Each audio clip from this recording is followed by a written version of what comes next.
మీ మోకాల నొప్పులకు ఎటువంటి సర్జరీ లేకుండా ఎపియాన్ పెయిన్ క్లినిక్ అందిస్తున్న అత్యాధునిక చికిత్స. ఇప్పుడు టాక్సిన్స్ అని వింటుంటాం. టాక్సిన్స్ వల్ల మన హెల్త్ పాడవుతుందా? Weight gain అవుతామా?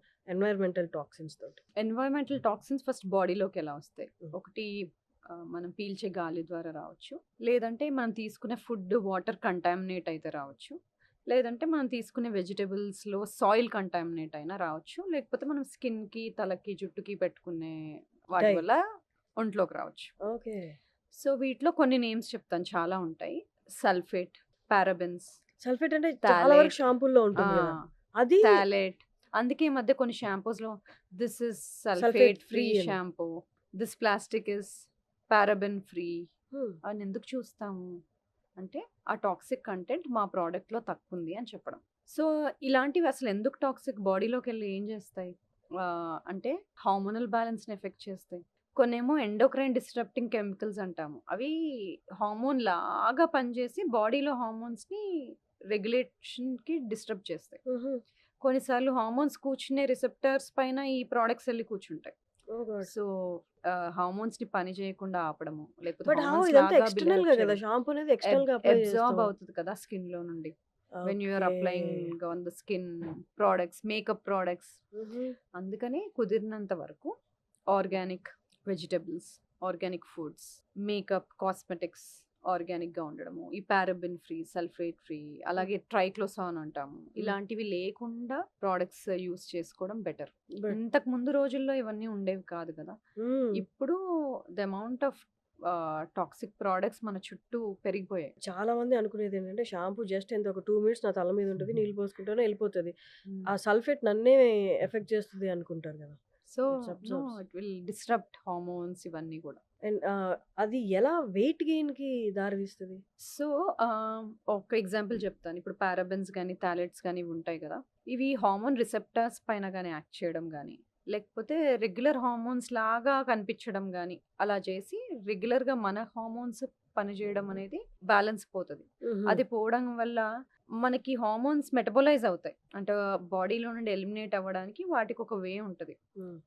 లివర్ నుండి ఎలిమినేట్ అవ్వడం కానీ, డీటాక్సిఫై అవ్వడం కానీ అలా జరుగుతుంది. సో ఈ టాక్సిన్స్ ఏం చేస్తాయి, ఆ మెటబాలిజంని ఎఫెక్ట్ చేస్తాయి.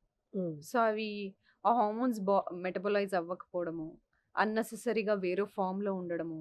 సో ఈస్ట్రోజన్లో E1, E2, E3 అని 3 రకాలు ఉంటాయి. E3 లీస్ట్ డేంజరస్, 3 ఒక బ్యాలెన్స్లో ఉంటాయి. E2 చాలా ఎక్సెస్ అయిపోతే మనకి కొన్ని ప్రాబ్లమ్స్ వస్తాయి. అన్నెసెసరీ ప్లేసెస్లో ఎక్కువ ఫ్యాట్ డిపాజిట్ అవ్వడము, కొవ్వు డిపాజిట్ అవ్వడము, లేదా బ్రెస్ట్లో సిస్టులు రావడము, ఇలాంటివి. సో ఈ మెటబాలిజం దెబ్బతింటుంది కదా ఈ టాక్సిన్స్ వల్ల. సో దానివల్ల నార్మల్ హార్మోన్ లెవెల్స్ ఎఫెక్ట్ అవుతాయి. నార్మల్గా హార్మోన్స్ ఎలిమినేట్ అయ్యే విధంగా ఎలిమినేట్ అవ్వవు, అన్నెసెసరీగా ఎక్కువ అక్యుములేట్ అయిపోతాయి. సో ఈ ప్రాబ్లమ్స్ అన్ని ఫేస్ చేస్తాం. సో అందుకనే వీటికి పేరు ఎండోక్రైన్ డిస్రప్టింగ్ కెమికల్స్ అని వచ్చింది. ఎండోక్రైన్ అంటే హార్మోన్స్ తయారు చేసే glands. So endocrine disrupting chemicals గా వీటికి పేరు వచ్చింది అందుకని. ఓకే, ఫైనల్లీ మనం అంటే elephant in the room address చేయాలన్నమాట. ఎవరికి లేదు హార్మోనల్ ఇంబ్యాలెన్స్, పీసీఓఎస్, పీసీఓడి, అసలు దీనికి సొల్యూషన్ కూడా లేదు. అందరూ దాన్ని ఇంకా యాక్సెప్ట్ చేసేసారు లైఫ్లో, విమెన్ అందరూ. అసలు ఎలా అంటే వాళ్ళు ఎలా దాన్ని ఐడెంటిఫై చేయొచ్చు, లేకపోతే ముందే ఏమైనా కనుక్కోవచ్చా హార్మోనల్ ఇంబ్యాలెన్స్ వస్తుంది? సో పీసీఓఎస్ అని తెలియాలి అంటే, ఎస్పెషల్లీ ఇప్పుడు పీసీఓఎస్ గురించి అడిగారు కాబట్టి, ఓవరీస్లలో సిస్ట్లు ఉండాలి, అవి స్కాన్ ద్వారా తెలుస్తుంది. బ్లడ్ టెస్ట్ చేసినప్పుడు టెస్టోస్టెరాన్ హార్మోన్ ఎక్కువగా ఉండడం అదొకటి. ఇంకోటి బాడీలో ఇన్సులిన్ రెసిస్టెన్స్ ఉండడం, అంటే మనం తిన్న ఫుడ్ ఎనర్జీగా సరిగ్గా కన్వర్ట్ అవ్వకపోవడం, బ్లడ్లో గ్లూకోజ్ లెవెల్స్ కొంచెం ఇన్సులిన్ లెవెల్స్ ఎలివేట్ అవ్వడం, ఇలాంటివి. సో ఈ 3 థింగ్స్ ఉన్నప్పుడు పాలిసిస్టిక్ ఒవేరియన్ సిండ్రోమ్ అంటాం. ఇది కొంచెం ఎక్కువ చూస్తాం. మోస్ట్ ఆఫ్ ద టైం చాలా మందికి లైఫ్ స్టైల్ చేంజెస్ చేసినప్పుడు చాలా మందికి తగ్గిపోతాయి, రివర్స్ అవుతాయి, ఇంతకుముందు మనం మాట్లాడిన చేంజెస్. కానీ కొంతమందికి మటుకు హార్మోన్ రిప్లేస్మెంట్ థెరపీస్ ఇవ్వాల్సి వస్తుంది. ఏంటి అంటే what is it actually? Polycystic ovarian syndrome ఉన్నప్పుడు ఓవులేషన్ అనేది, అంటే మనకి 10 to 14 days మధ్యలో ఓవం రిలీజ్ అవ్వాలి కదా, ఆ ఓవం అనేది సరిగ్గా రిలీజ్ అవ్వకపోవడము, పీరియడ్స్ రెగ్యులర్గా రాకపోవడము, దానివల్ల ప్రెగ్నెన్సీ అవ్వకపోవడం, ఇవి జరుగుతాయి.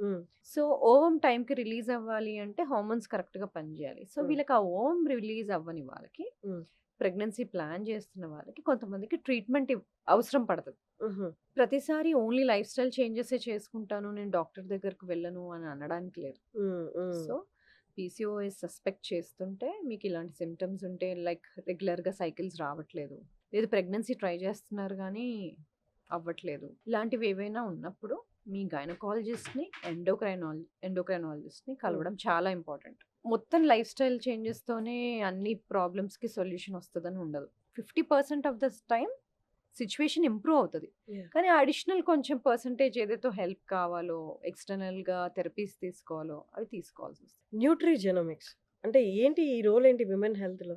న్యూట్రిజెనోమిక్స్ అంటే మన డిఎన్ఏ అనలైజ్ చేసినప్పుడు అది మన ఫుడ్ ఎలా ఇన్ఫ్లుయెన్స్ చేస్తుంది, మన బాడీలో ఎంజైమ్స్ సఫిషియెంట్గా ఉన్నాయా లేదా, మనకు పర్టికులర్ న్యూట్రియంట్ డెఫిషియన్సీస్కి మనం ఏమైనా ఎక్కువ రిస్క్లో ఉన్నామా, హుహు. ఎక్కువ డిసీజ్ రిస్క్ ఏమైనా ఉందా, ఎటువంటి మెడిసిన్స్ ఎక్కువగా పనిచేస్తాయి, ఇవన్నీ తెలుస్తాయి అన్నమాట. ఫర్ ఎగ్జాంపుల్ కొంతమందికి కొన్ని ఎంజైమ్స్ కరెక్ట్ అడిక్వేట్ లెవెల్స్లో ప్రొడ్యూస్ అవ్వవు because of the gene modification వల్ల. హుహు. ఎస్ఎన్పి అనే వర్డ్ ఒకటి యూజ్ చేస్తాం, న్యూక్లియోటైడ్ పాలిమార్ఫిజం అని. సింగిల్ న్యూక్లియోటైడ్ పాలిమార్ఫిజం అంటే జీన్స్లో కొన్ని తరహా మార్పులు జరిగినప్పుడు ఎంజైమ్ ఉండాల్సినంత లెవెల్లో లేకపోవడం, ఇన్సఫిషియెంట్ లెవెల్స్లో ఉండడము, డిక్రీజ్ లెవెల్స్లో ఉండడం ద్వారా కొన్ని న్యూట్రియంట్స్ కరెక్ట్గా ప్రొడ్యూస్ అవ్వవు, కొన్ని న్యూట్రియంట్స్ లెవెల్స్ కరెక్ట్గా ఉండవు. సో అలాంటి వాటికి కొంచెం న్యూట్రిషన్ ఫుడ్ ద్వారా కానీ సప్లిమెంట్ ద్వారా కానీ వాళ్ళకి స్పెషల్గా ఎక్కువ కాలం ఇవ్వాల్సి ఉంటుంది. Okay.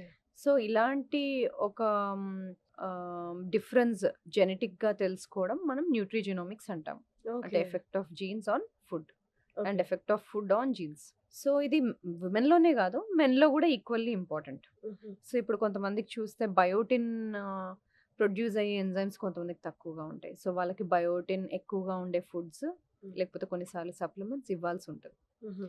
So this is one example.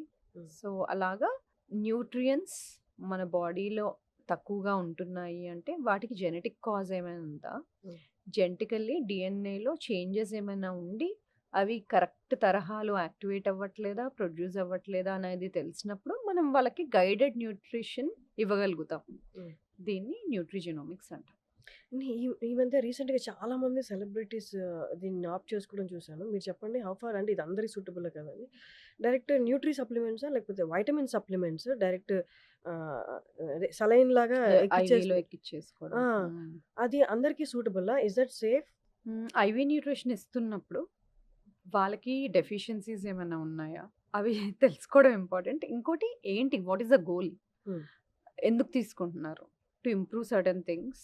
So goal ఏంటి, న్యూట్రిషన్ మీకు ఇంబ్యాలెన్స్డ్గా ఉందా, Hmm. Or you are unable to get that to oral vitamins.